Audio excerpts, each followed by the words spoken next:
మళ్ళీ మనకు ఒక రక్షణ రావాలన్నా, మనం ఆర్థికంగా బలపడాలన్నా, మళ్ళీ మనకు మంచి రోజులు రావాలన్నా తెలుగుదేశం పార్టీ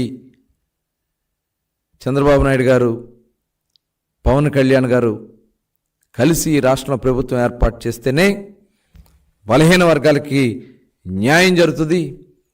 ఈ చిత్తశుద్ధి లేని దొంగ సర్వేలు చేస్తున్నటువంటి ఈ జగన్మోహన్ రెడ్డి ఖచ్చితంగా ప్రజలు బుద్ధి చెప్తారు.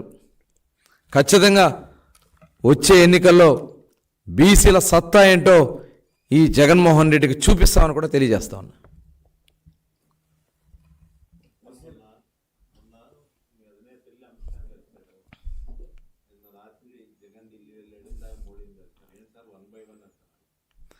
ఇప్పుడు రాష్ట్ర ప్రయోజనాల కోసం చంద్రబాబు నాయుడు గారు కలుస్తాం జరిగింది.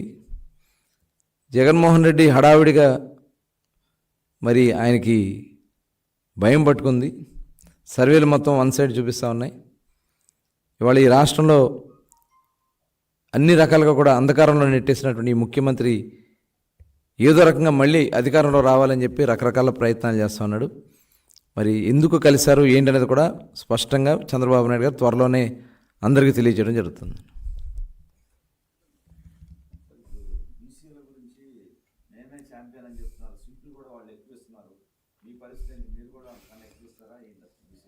ఖచ్చితంగా బాబు గారు కూడా ఇప్పుడు అన్నీ కూడా ప్లాన్ చేస్తూ ఉన్నారు.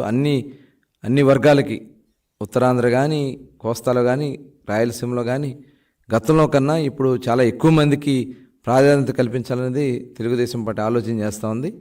ఖచ్చితంగా బీసీలకి అటు అందరూ కూడా గెలవాల్సినటువంటి అవసరం ఉంది. తర్వాత చాలా నామినేటెడ్ పోస్టులు కూడా ఉన్నాయి. ప్రథమ ప్రాధాన్యత బలహీన వర్గాలకి, ముఖ్యంగా వెనకబడినటువంటి జాతులకు ఉంటుంది. ఓకేనా? Thank you.